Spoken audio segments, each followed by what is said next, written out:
네빌 고다드, 나의 느낌을 바꾸기. 이 책은 창조의 법칙에 대한 핵심을 담고 있습니다. 이 문을 나가 버스를 탈 때에도 지금 가지고 있는 관념들을 계속해서 지닐 수 있겠습니까? 아니면 우리가 이전에 가졌던 자신을 속박했던 한계 속으로 다시 돌아가겠습니까? 선택은 우리에게 달렸습니다. 가장 소화하기 힘든 가르침은 여러분, 오직 여러분만이 그를 불렀기 때문에 여러분의 세상에 그가 나타났다는 것입니다. 지난 일요일에 오지 않은 분들을 위해 그때 말씀드렸던 것들을 간단하게 정리해보고 본격적인 강의를 시작하겠습니다. 우리의 의식이 현현되어 나온 것이 우리의 세상이기 때문에 우리 각자를 둘러싼 환경과 지금 처한 상황들, 그리고 삶의 조건들은 단지 개개인이 머물고 있는 특정한 의식의 상태들이 바깥으로 그려져 나온 것뿐입니다. 우리가 세상을 바라보고 있는 의식 상태에 따라 우리 자신의 모습을 보게 됩니다. 내부의 마음 구조를 바꾸지 않고 외부 세상을 바꾸려는 이는 헛된 노력을 하는 것입니다.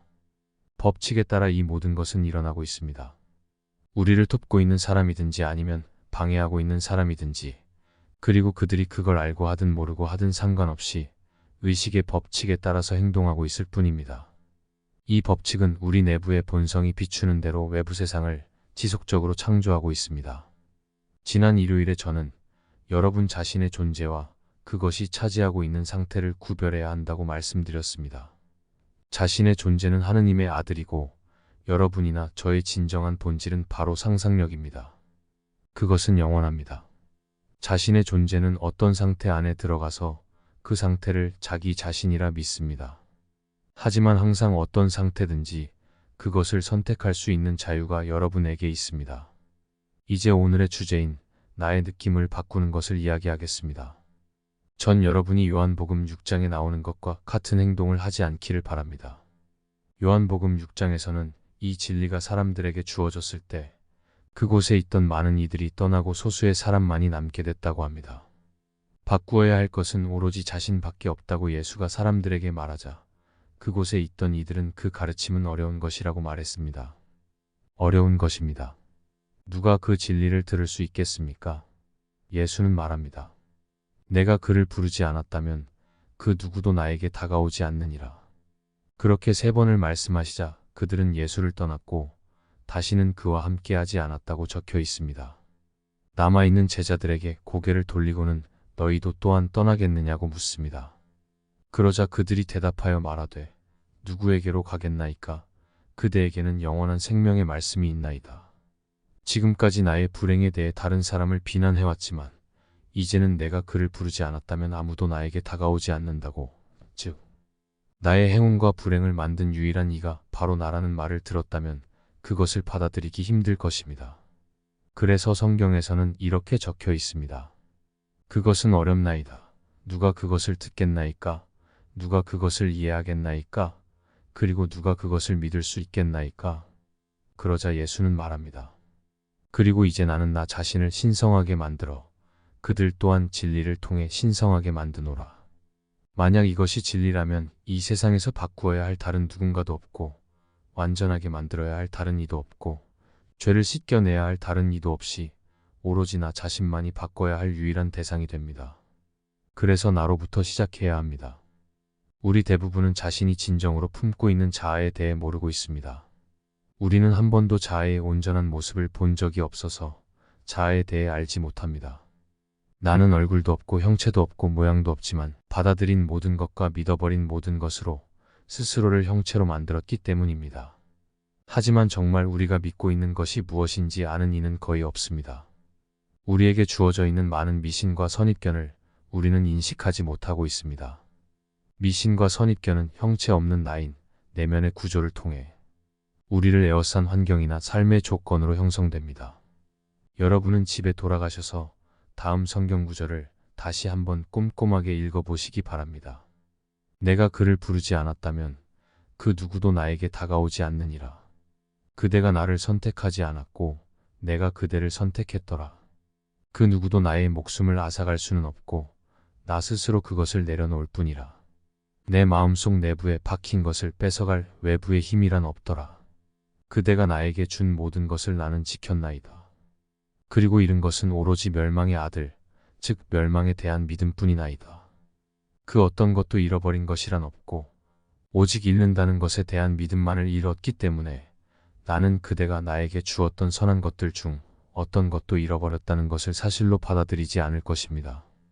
그래서 나는 나 자신을 신성하게 만들어서 진리를 통해 그들 또한 신성하게 만듭니다. 그러면 이제 어떻게 하면 우리는 나를 바꿀 수 있겠습니까? 우선 나를 발견해야만 합니다. 우리는 자아를 있는 그대로 관찰해 나를 발견할 수 있습니다. 이렇게 발견한 자아의 모습은 여러분을 당황하게 만들 것입니다. 여러분의 모습은 완전히 드러날 것이고 그렇게 저급한 창조물을 알고 있었다는 것을 인정하는 것이 부끄러울 것입니다. 이 저급한 것들을 가까이로 끌어들인 것이 하느님 자신이었다면 여러분은 수탈기 울기도 전에 1000번은 거부했을 것입니다. 이제껏 여러분 주변에 가져와서 보호하고 변명하고 정당화했던 것이 자아라는 것을 인정할 수는 없을 것입니다. 이렇게 자아에 대해 비판 없이 관찰을 해서 자아를 발견한 후에 그것을 바꾸기 시작합니다. 있는 그대로의 자아를 발견하는 것은 세상의 근본적인 문제를 해결하는 핵심입니다. 그렇게 발견한 자아는 여러분이 보고 있는 모든 것의 유일한 원인이기 때문에 삶을 바라보고 있는 진정한 시선의 척도입니다. 여러분이 세상을 어떻게 보고 있느냐는 것은 여러분이 알지 못했던 자아의 모습을 고백하는 것입니다. 세상 어떤 것에 대해서도 여러분이 그것을 어떻게 보고 있는지 말할 수 있습니다. 여러분은 이 사회가 어떻게 보이는지 말할 수 있고 보고 있는 어떤 것에 대해서도 말할 수 있습니다. 여러분이 어떤 것을 보고는 그것이 어떻게 보이는지 말해본다면 여러분의 눈에 비친 그것들은 여러분이 진정 어떤 존재인지를 말해줍니다. 여러분은 그렇게 발견한 자아를 먼저 받아들여야 합니다. 그렇게 받아들였을 때 여러분은 변화할 수 있습니다. 복음서의 덕목들을 받아들여 적을 사랑하고 우리를 저주하는 이를 축복해주고 배고픈 이들에게 음식을 나누어주는 일을 생명의 말씀으로 실천하는 것은 오히려 더 쉬운 일입니다.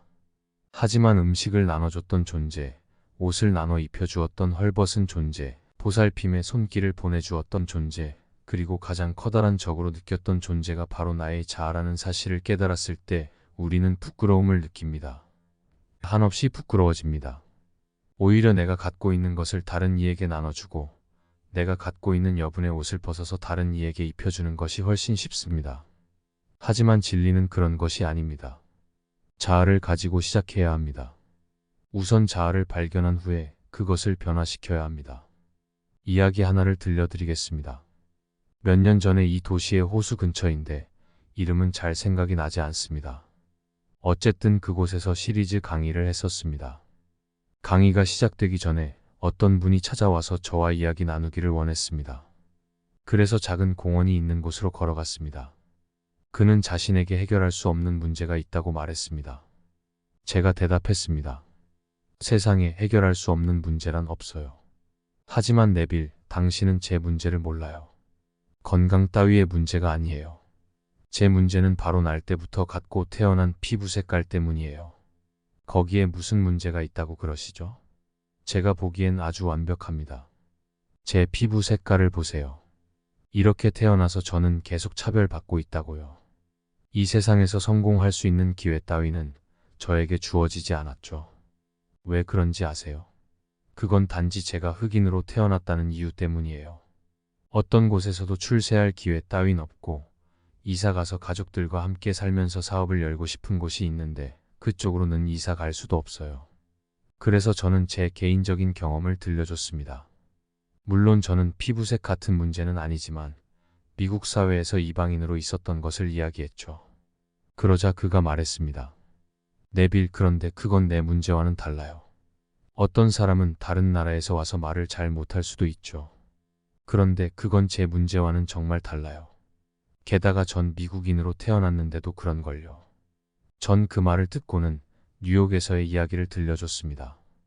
여러분이 제가 누구에게서 이런 것을 배웠는지 스승님의 이름을 묻는다면 압둘라라고 대답하겠습니다. 저는 그분 밑에서 5년간 가르침을 받았습니다.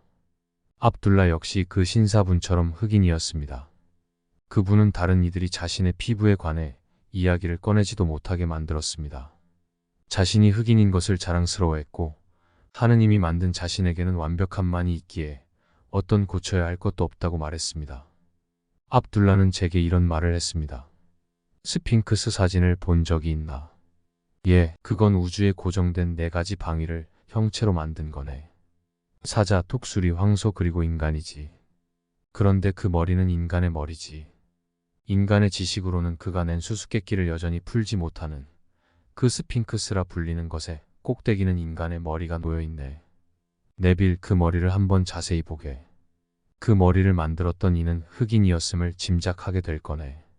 분명 스핑크스의 머리를 만들었던 이가 누구였든 간에 흑인이었을 거네. 그리고 지금까지도 인간의 지식으로는 그 수수께끼를 풀지 못하고 있다면 난 정말 내가 흑인인 걸 자랑스러워할 수밖에 없네. 저는 압둘라의 주변에 많은 과학자와 의사, 그리고 법률가와 은행가를 비롯한 모든 계층의 사람이 그를 만나려 했던 것을 보았습니다. 압둘라의 집에 들어와서 그와 이야기 나누는 것만으로도 그것을 커다란 영광으로 생각했습니다. 그가 어딘가로 초대되어 나갈 때면 언제나 가장 대접받는 손님이었습니다. 네빌, 자아를 가지고 시작해야만 하네. 자아를 찾게. 자네가 이제껏 어떤 존재였는지 알게 돼도 부끄러워하지 말게. 자아를 찾아서 그것을 바꾸는 것을 시작하게. 그래서 압둘라가 제게 가르쳤던 것을 똑같이 이 신사분에게 말해줬습니다. 자신의 마음 구조 외에는 어떤 원인도 있을 수 없다는 것을요. 그 신사분은 자신이 차별받고 있다는 증거들을 제게 아무리 많이 보여주었다 하더라도 그가 차별받았다면 피부가 원인은 아니었습니다. 자신이 차별받는다는 사고를 마음 안에 만들어서 비난하고 있는 것들을 자신의 주변에 끌어당겼기 때문에 차별받는 모습이 존재했던 것입니다. 인간의 마음 외에 어떤 힘도 존재하지 않습니다. 태어나면서부터 주변에 주어졌던 한계들을 받아들였고 어린 시절을 통해 조금씩 제약하던 것들을 또 받아들였고 그렇게 한계 속에 묻혀있는 것을 자신이라 믿으며 자란 그 신사분의 마음으로 인해 실제 그런 한계들에 둘러싸인 채 살아왔습니다. 하지만 내가 그를 부르기 전에는 그 누구도 나에게 다가올 수 없습니다. 이 진리 때문에 누군가가 나를 비난하는 사람이 생긴 것이고 누군가가 나를 칭찬하고 있는 것입니다. 내가 그들을 부르지 않았다면 그들은 내게 다가올 수 없습니다. 네빌이라고 외형적으로 보이는 존재가 부른 것이 아니라 저의 내면에 감춰진 비밀스러운 존재가 부른 것들이 제게 다가온 것입니다. 그 비밀스러운 존재는 믿음에 대한 총계이며 스스로가 비추는 것에 맞춰 주변의 것들을 끌어당기고 있습니다. 그렇게 이야기를 해주자 신사분은 돌아가서 자신과의 기나긴 싸움을 시작했습니다. 그 신사분은 제가 말했던 모든 것을 그날 밤은 믿을 수 없었습니다. 하지만 지난 일요일 그가 다시 로비로 찾아와서 인사를 나눴습니다. 저를 건너방으로 데리고 가서는 가르침에 대한 열매를 제게 보여줬습니다. 그 신사분이 말했습니다. 네빌, 정말 제 마음속에 박혀있던 한계들을 극복하기까지 거의 3년이란 시간이 걸렸어요. 하지만 결국 극복해냈죠. 이제 여기 월셔 블레바드가 제 사무실이 있는 곳이에요. 이곳만 저에게 제안을 해서 여기 있는 게 아니라 이것만큼 좋은 장소를 4군데나 더 제안받았어요. 통신시설이 좋기 때문에 이곳을 선택한 거긴 한데 다른 곳도 아주 멋진 장소였죠. 제 수입이 얼마인지 정말 상상할 수 없을걸요. 모든 일이 정말 순조롭게 잘 되고 있어요. 네빌, 올해에만 25만 달러를 벌어들였어요.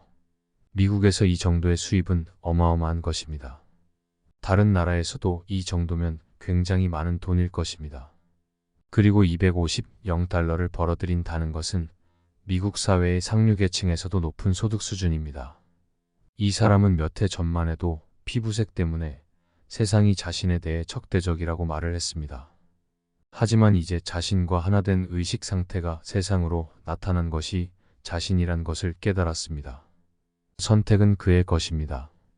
예전처럼 무분별하게 받아들였던 한계 속으로 다시 걸어 내려가거나 그가 이제 새롭게 찾아낸 자유 속으로 계속해서 걸어 올라가든가 그 선택은 바로 자신의 것입니다. 우리도 삶에서 목적을 뚜렷이 하고 계속해서 목적을 마음속에 채운다면 원하는 어떤 존재도 될 수 있습니다.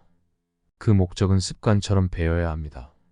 우리가 이 교회를 떠날 때에도 지금 입고 있는 고귀한 관념의 옷을 잠시라도 벗어놓아서는 안 됩니다. 이곳에서 우리는 자유로움을 느낍니다. 우리 모두에겐 공통된 것들이 있어서 지금 이곳에 모여 있습니다. 하지만 이 문을 나가 버스를 탈 때에도 지금 가지고 있는 관념들을 계속해서 지닐 수 있겠습니까? 아니면 우리가 이전에 가졌던 자신을 속박했던 한계 속으로 다시 돌아가겠습니까? 선택은 우리에게 달렸습니다. 가장 소화하기 힘든 가르침은 여러분, 오직 여러분만이 그를 불렀기 때문에 여러분의 세상에 그가 나타났다는 것입니다.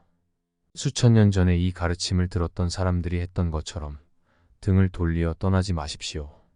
그렇게 한다면 위대한 진리로부터 떨어져 나가는 것입니다.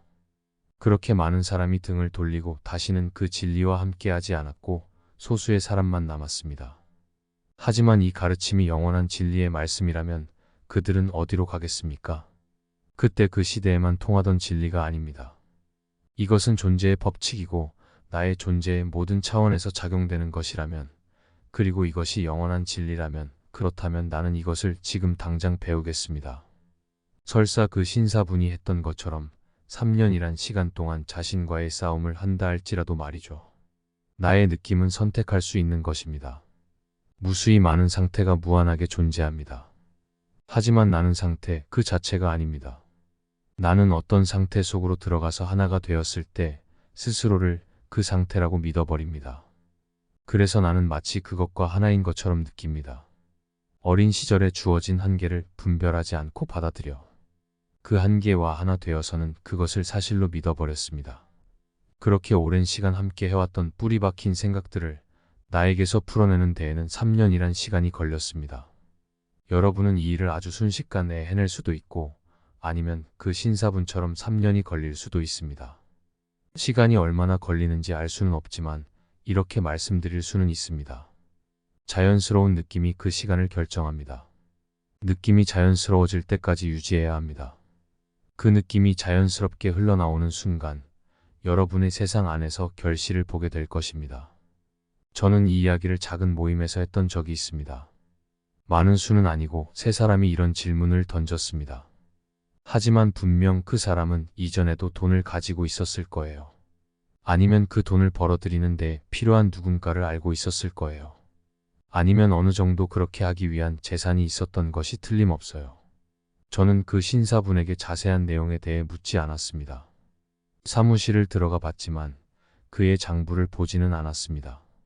그분이 이야기를 저에게 자발적으로 해줬고 그해 250달러의 수익을 얻었다고 말했습니다. 확인해보지는 않았지만 어쨌든 그 말은 사실이었습니다. 전 그것을 믿습니다. 이 법칙을 사용하기 위해서는 어떤 조건이 필요하다고 말씀하시는 분이 있다면 그런 분들과 함께 해나갈 수는 없습니다. 아무것도 없더라도 지금 당장 시작해서 원하는 모습을 선택할 수 있습니다. 여러분의 피부색을 바꿀 필요도 없고 말투나 피부색이나 인종적인 배경 따위도 아무런 장애가 되지 않는다는 것을 알게 될 것입니다. 만약에 여전히 장애를 느끼고 있다면 오직 여러분이 머물고 있는 의식 상태 때문입니다. 인간은 자신이 머물고 있는 마음 상태로 인해 한없이 자유로워질 수도 있고 끝없는 속박 속에 갇힐 수도 있습니다. 만약 여러분이 이전의 상태를 계속 고집한다면, 그래요 고집한다면 그 누구도 여러분의 상처를 치료해 줄 수 있는 사람은 없고 자신의 상처를 치료할 수 있는 사람은 자신, 오로지 자신뿐이라는 것을 깨달았을 때에는 큰 충격을 받을 것입니다. 우리는 누군가가 함께 울어주기를 바라는 마음으로 울고 있습니다. 그런데 나의 상처를 진정으로 치료해 줄 수 있는 사람이란 아무도 없다는 것을 알게 되는 날, 큰 충격을 받게 됩니다.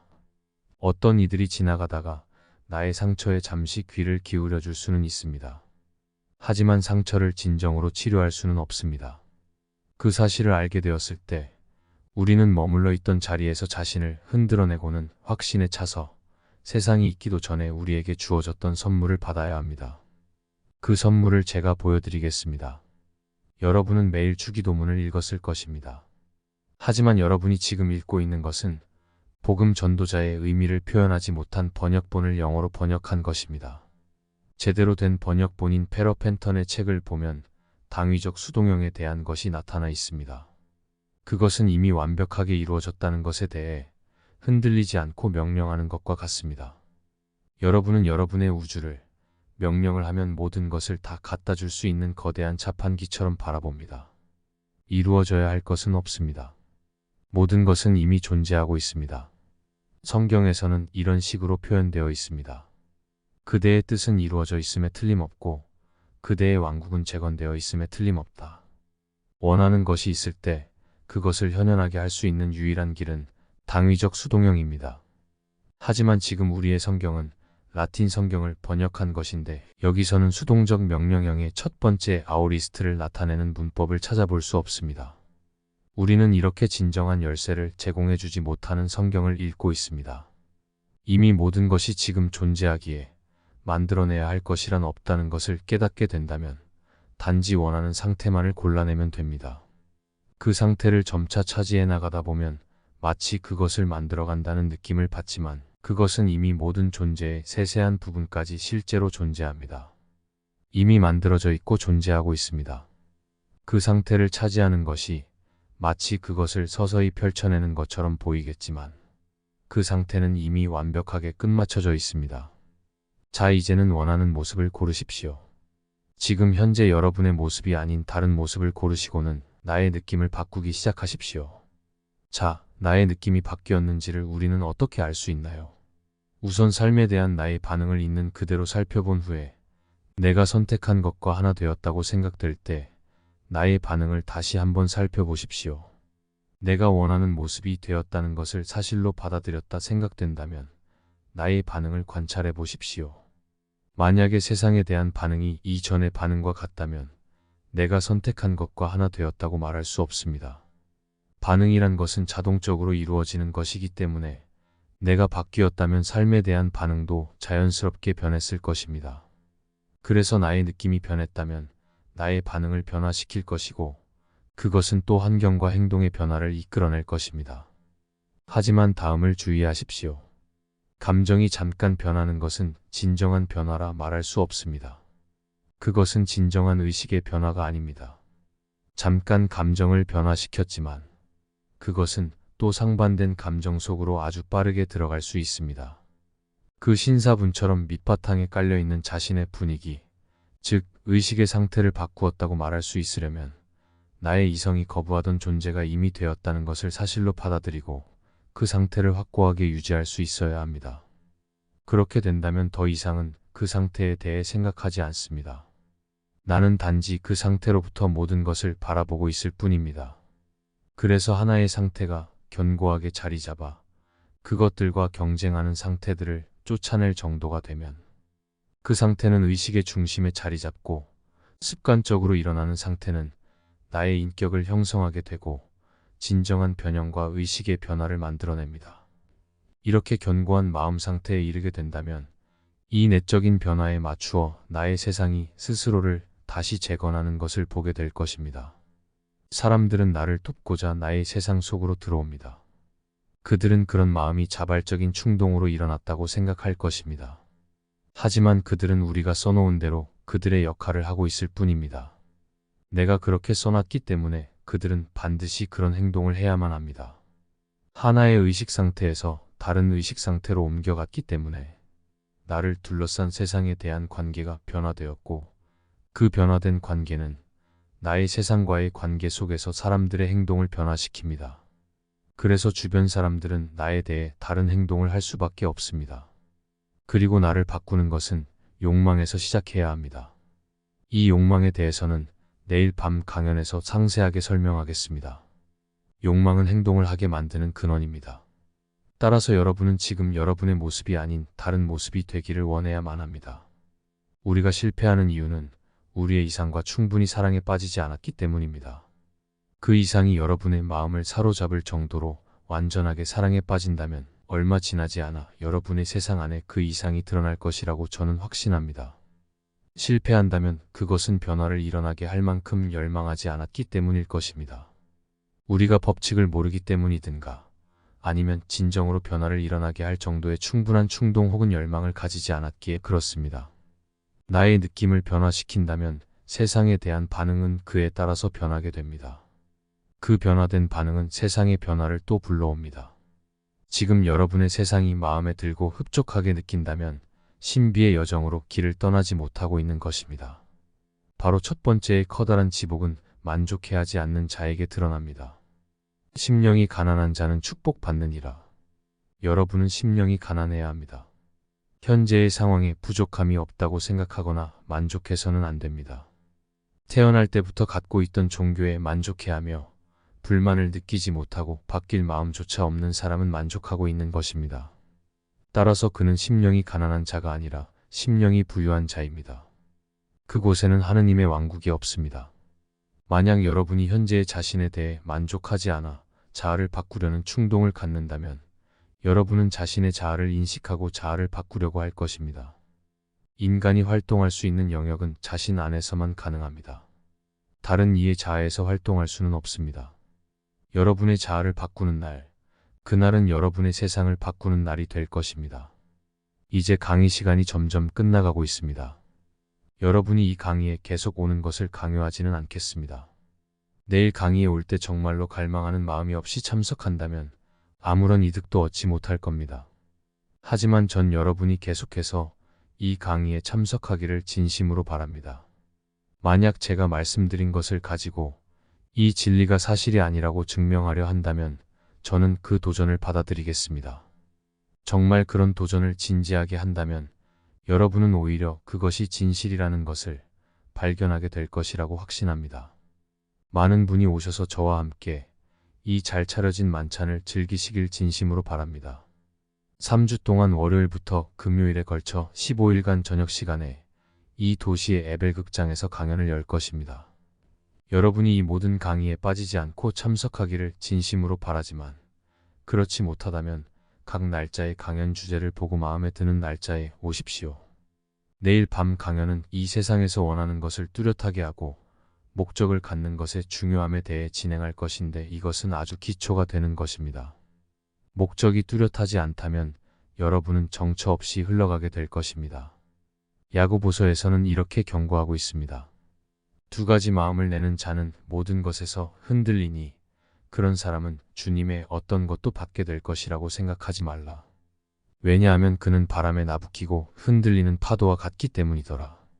그런 사람은 결코 자신이 세워놓은 목표에 도달하지 못하게 될 것입니다. 그래서 여러분은 목적을 가져야만 합니다. 내일 저녁에 욕망을 뚜렷하게 하는 것이 왜 중요한지를 설명할 것입니다. 어떤 학파에서는 자신의 욕망을 죽이라고 가르치기도 하지만 우리는 욕망을 강렬하게 만들라고 말합니다. 그렇게 가르치는 이유를 보여드릴 것이고 성경에서는 욕망에 관해서 어떻게 말하고 있는지 보여드리겠습니다. 이젠 오늘 많은 분이 질문했던 기도의 방법에 대해 말해보겠습니다. 일요일에 오지 않았던 분들을 위해서 다시 정리하겠습니다. 방법은 굉장히 간단합니다. 일요일에 이야기했던 것처럼 여러분이 상상력을 사용할 때 다른 이들을 위해 사용해서 다른 이들에게 하느님을 드러내십시오. 조용하게 앉아 우리의 아버지를 따라하면 됩니다.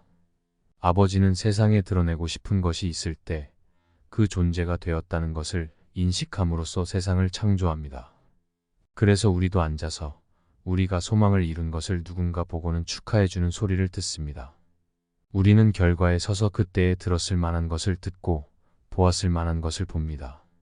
이 방법으로 우리는 기도가 응답받은 상황 속에 있는 것을 느끼기 시작합니다. 그 상황 속에서 약 2분 정도 침묵으로 기다립니다. 여러분이 이렇게 하는 것을 돕기 위해 불을 낮추겠습니다. 만약 목이 불편하다면 기침을 하도록 하십시오. 의자에서 자리가 불편하다고 느껴진다면 자세를 바꿔보십시오. 집에 혼자 있는 것처럼 느껴야 합니다. 만약에 옆 사람에게 방해를 주지 않기 위해서 애쓴다면 상상을 하기 힘들 것입니다. 이제 저도 자리에 앉아서 주의를 기울여 내부의 소리를 들어볼 것입니다. 이 약속을 하나 드리죠. 마음이 아주 흔들리지 않는 때가 오면 외부의 소리처럼 여러분 안에서부터 이야기하고 있는 것을 들을 수 있을 것입니다. 이제 침묵 속으로 들어가겠습니다.